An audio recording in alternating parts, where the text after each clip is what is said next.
저는 코인이 풀리면은 코인으로 수익률을 받을 거예요. 1천만 원에서 1억 원 이상 비율이 엄청나게 대폭 증가됐어요. 10억 원 이상이 24년 상반기만 하더라도 3,500명이었는데 이게 1억 원으로 넘어갔어요. 플러스 80% 갔다가 마이너스 99%까지 곤두박질 치는 걸 몇 초 안에 왔다 갔다 하잖아요.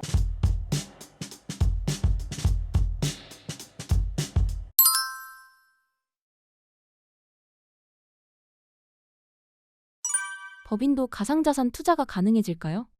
대한민국 같은 경우는 지금은 사실 개인만 가상자산을 할 수가 있죠. 그것도 KYC 인증, 말 그대로 본인 인증을 좀 해야 돼요. 근데 이제 법인도 만들 수는 있는데 모든 금융권에서 제재를 아주 솔직히 불가능하게 만들어 놨잖아요. 다른 나라 같은 경우는 사실 법인도 이미 거의 계좌를 만들 수가 있습니다.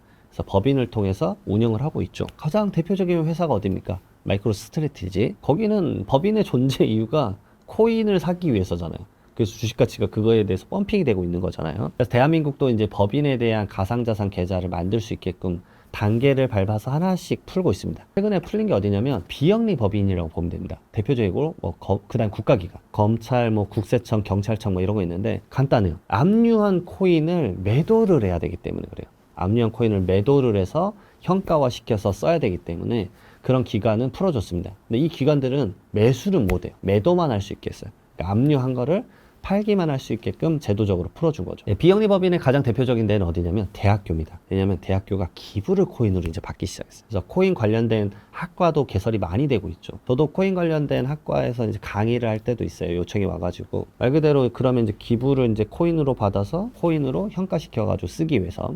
그다음에 2단계가 뭐냐면 상장회사랑 전문 투자법인들 풀어줄 것이다 말을 했어요.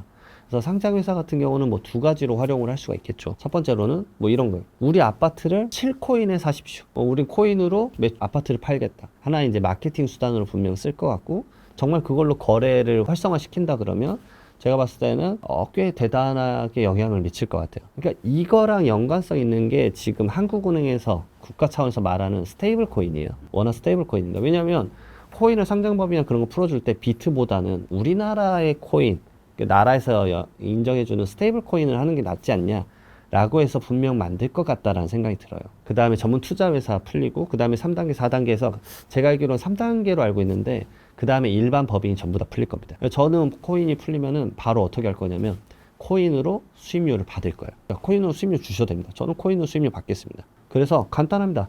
이미 회계 처리 어떻게 해야 될 건지 회계 가이드라인 전부 다 나와 있어요. 내가 수익률에 따라서 비트코인을 0.1을 받았다. 0.1에 대해서 원화가치 얼마인지 그날의 모든 종가 같은 개념이 있기 때문에 그 가액으로 매출만 제대로 명시만 하면 됩니다. 결국 회계상 처리를 어떻게 할 것인가 라는 관점. 저는 이게 무역하시는 분들에게 아주 중요하다고 봐요. 저에게 이제 코인 문의 왔던 분들 중에 우크라이나랑 러시아랑 전쟁을 하고 있는데 내가 러시아에 무역을 한다. 루블 받으면 어떻게 될지 모르겠어. 불안해 죽겠어. 그래서 코인을 받고 싶은데 어떻게 하면 좋겠는가? 받으셔라. 그분은 법인이 아니라 개인이었기 때문에 가능해요. 개인 계좌로 받고 매출 계산만 제대로 해라. 세금만 제대로 내면 별말 안 할 거다.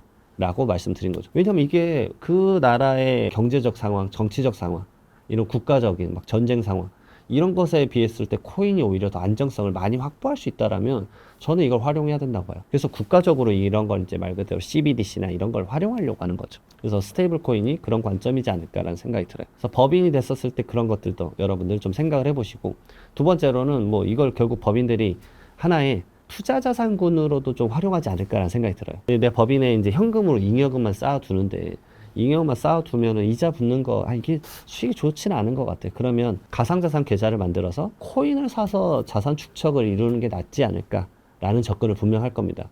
왜냐하면 잉여금이 많은 데서는 자산 운용으로 이미 우리나라 국내 주식이나 해외 주식을 하고 있으니까 법인 계좌로. 그런 부분들에 대해서도 많이 활성화될 거라고 봐요. 그래서 은행이나 증권사 관점에서도 이런 것들에 대해서 많이 이제 지금 연구하고 있습니다. 결국은 그러면 코인 관련된 ETF 상품이나 이런 것들도 당연히 나오지 않을까라는 생각이 듭니다. 금감원과 금융위에서 가상자산 보도자료를 올린다던데 어떤 내용인가요?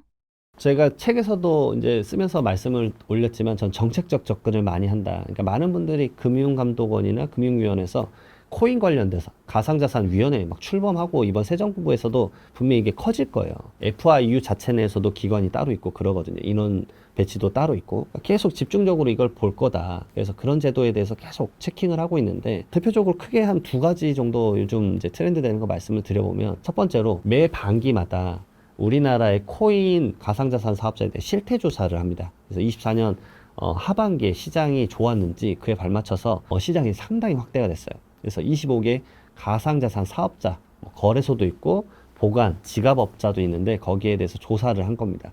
그래서 그 사업자가 작성하고 제출한 갑을 기초로 집계를 하는 거예요. 근데 이것도 제도적으로 다 있습니다. 왜냐하면 가상자산 사업자가 본인의 가상자산 사업자를 이용하는 사람들의 데이터를 국세청이나 이런 것에 넘겨주지 않으면 이미 지금 세금을 매기고 있어요. 과태료를 매기고 있습니다.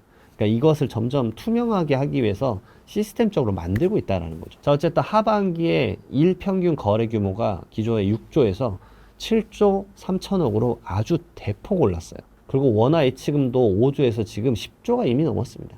왜냐, 24년 하반기 많은 분들 아실 거예요. 트럼프의 이제 친코인적 성향에 따라서 많은 사람들이 이제 코인에 많은 금액을 이제 넣었고 더 많이 접근을 했던 것 같아요. 그다음에 요즘 느끼는 건 뭐냐면 아직도 물론 이제 그 의견은 제가 봤을 때는 이제 분분하지만 코인은 튤립이다. 저거는 언제 무너질지 모르는 거품이다. 제 근간이 뭐냐? 뭐 이런 얘기가 많잖아요. 그래서 예전에는 경계를 많이 했었는데 벌써 그 시간이 거의 10년이 지난 것 같아요. 이제는 사람들도 하나의 자산군이나 투자군으로 인식하는 것 같습니다. 근데 제가 항상 코인 할 때 말씀드리는 게 여러분들은 민코인이나 이런 거 뛰어들지 마십시오. 제발. 절대 이길 수 없는 승부처일 확률이 높기 때문에 그래서 좀 안정적인 걸 투자하는 관점으로 이제 좀 넘어갔다라는 걸 말하고 싶은 거예요. 시가총액도 100조가 넘었죠. 기존에 불과 24년 하반기에는 56조였는데 이제 107조로 올라갔고 이용하는 사람, 코인 이용하는 사람이 얼마나 될 것 같냐라고 많은 분들 물어보시는데 1000만 명에 육박합니다. 970만 명. 이거 여러분도 아시겠지만 가상자산 사업자 계좌 만드는 거 미성년자 못 합니다. 성년만 만들 수 있어요. 우리나라에서 성년 비중에서 1000만 명이면 어느 정도인지 이해 가실 거예요. 정말 많은 인원수예요. 그리고 가장 많은 이용 연령대는 30대. 저는 항상 느껴집니다. 어쩔 수 없어요. 부동산 가격 못 따라가니까 코인으로 약간 일확천금을 노리는 성향도 없지 않아 있겠지만 얘 말고는 다른 자산군에 대해서 투자할 게 없구나라고 느껴서 하는 것도 저는 있다고 봐요. 어느 순간 너무 고액의 부동산 같은 경우는 약간 심포도가 돼버렸기 때문에 이 주식이나 코인으로 좀 많이 보고 있는 것 같습니다. 그래서 여기서 좀 유의적으로 살펴봐야 될 자료를 말씀드리면 전 영상에서 말씀을 올렸었는데 가상자산의 외부 이전 금액도 체크를 하고 있다는 거예요. 이게 30% 이상 증가했다. 특히나 화이트리스트, 해외 사업자나 개인 지갑의 이동폭이 38%. 그러니까 이게 엄청 이전 출고된 게 75조나 된다. 그러니까 이런 것들을 지금 사실상 캐치하고 있는 겁니다. 금감원이 다 이거 시스템적으로 지금 확인하고 있는 거예요.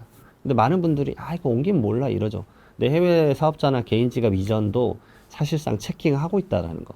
근데 우리나라만 할까요, 여러분들? 해외도 당연히 하겠죠. 그리고 그 다음에 시스템 구축하면 해외 사업자에서 우리나라 이 국민이 어떤 걸 갖고 있는지, 얼마를 갖고 있는지 분명 약간의 정보 교류만 하면 금방 다 알 수 있을 거예요. 사실 이걸 걱정하는 이유는 뭐냐면 블랙마켓의 활성화 취지를 막겠다라는 거겠죠. 왜냐면 이걸로 마약이니 뭐 끔찍한 범죄와 연루되는 자금들이 너무 많으니까.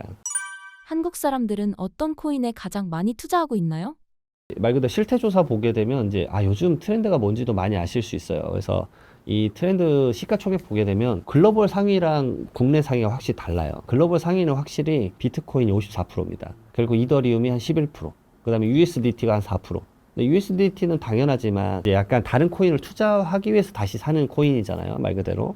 그런 형태로 쭉 진행이 되는데 우리나라는 좀 더 제가 봤을 때는 위험 선호적인 것 같아요, 압도적으로. 비트코인은 한 30% 되는 것 같고 리플이 2위입니다. 리플이. 왜냐면 24년 하반기 아실 거예요. 리플 1000원짜리가 4000원까지 갔잖아요. 4배가 올랐습니다. 4배. 제가 아시는 분은 그 리플을 자녀에게 증여를 해줬거든요. 저는 그분을 따라갔었어야 되는데 제가 왜 안 따라갔는지 아직도 후회를 많이 하고 있습니다. 이래서 제가 돈을 못 버는 것 같아요. 이더리움 같은 경우도 한 9%. 그 다음에 도지가 전 세계적인 것보다 상당히 많아요. 비중이 높아요. 그러니까 이거 보면 위험군적으로 많이 접근하는구나. 하나의 참고 자료도 좀 볼 수 있으니까 한번 보시면 좀 도움이 되실 것 같습니다. 그리고 이용자 폭에 대해서도 말씀드리면 아까 말씀드렸지만 770만 명에서 970만 명으로 늘어났는데 이 표가 좀 집중해서 보실만 해요. 왜냐면 50만 원 미만이 근데 65%예요.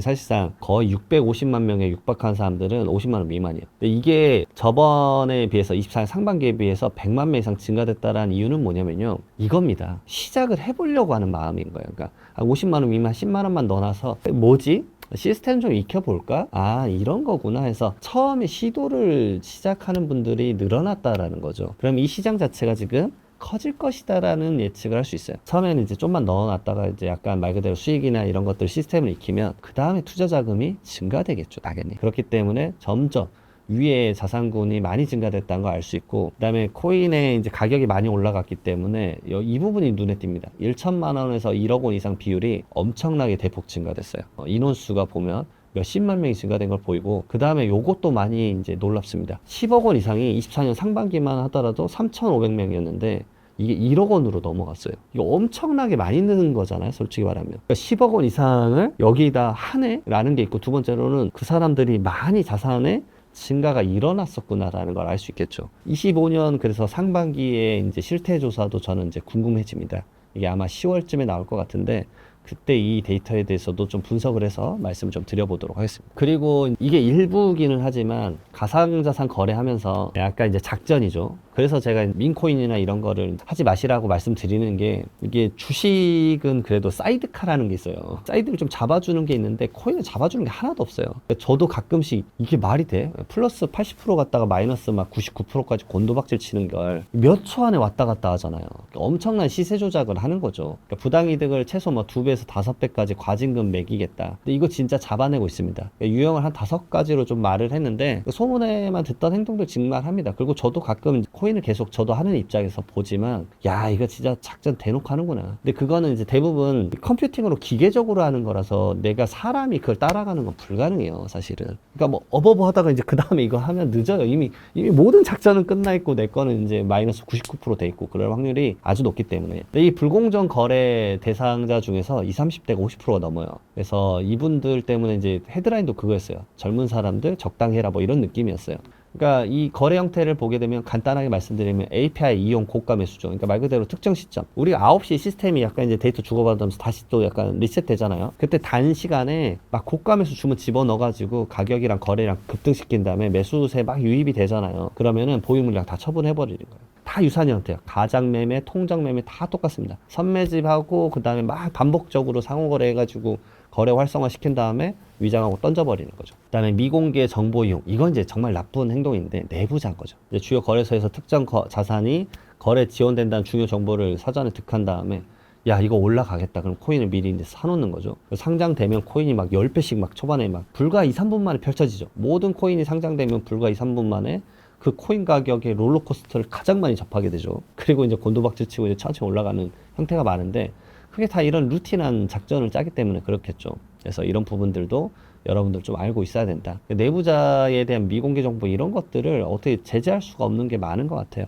단계라도 좀 밟는 것 같기는 한데, 그 다음에 이제 마지막 5번째는 우리가 흔히 알고 있는 코인 레퍼럴이라고 막 하는 분들도 있잖아요. 선 매수한 다음에 뭐 SNS나 뭐 유튜브나 이런 걸 해가지고 타인에게 뭐 약간 인플루언서인 사람이 매수를 권유를 하는 거예요. 솔직히 말씀드리면 저한테도 이런 이 메일이 엄청 옵니다. 해볼 생각 없냐? 레퍼럴 주겠다 하는데 저는 그런 건 관심 없습니다. 인생이 날아갈 것 같기 때문에 그러게 살면 안 될 것 같다는 생각이 좀 개인적으로 하기 있어서, 아무튼 매수자가 유입되면 가격 상승하면 선매수한 거 이거 다 팔아버리는 거죠. 말 그대로 이거 털어내버리는 행동이잖아요. 그러니까 이런 행동에 이제 주식보다는 더 이게 편차가 크기 때문에 웬만한 분들에게 이제 민코인은 좀 하지 말라고 말씀 많이 드리고 싶어요. 그래서 만약에 그나마 한다 그러면 세계적이고 글로벌적으로 많이 갖고 있는 코인들을 본인의 역량에 맞게끔 투자를 하시면서 추이도 지켜보고 그것에 따라서 빨리빨리 발빠르게 움직이시는 게 좋겠다는 생각이 듭니다. 신사임당 구독자분들께 한마디 부탁드립니다. 매 월마다 어떤 이슈가 생기는 게 세금인 것 같아요. 그리고 정책적으로도 많이 봐야 될 것 같고, 그 다음에 6월 달은 이제 말 그대로 해외 가상자산 계좌 신고해야 되고, 7월 달에는 세제 개편안이 나옵니다. 그럼 부동산 하시는 분들은 또 7월에 부동산 정책이랑 집중을 해야 될 것 같고, 그 다음에 이제 8월에는 이제 그 정책들이 어떻게 이제 또 세부화 될 것인지 그렇게 따져보게 되는 거고, 그 다음 연도 이제 1월 달이 되면 그런 세제 개편안들이 반영이 될 것 같고, 그 다음에 이제 자영업자 하시는 분들은 이제 분명 이 추경 예산이 본인들에게 이제 어떤 식으로 도움이 될 것인지, 뭐 예를 들어서 코로나 대출에 대해서 좀 변제를 많이 해준다거나 그런 대책들이 또 나올 겁니다. 그런 부분들에 대해서 계속 좀 분석해가지고 올려가지고 도움 드릴 수 있도록 하겠습니다. 감사합니다.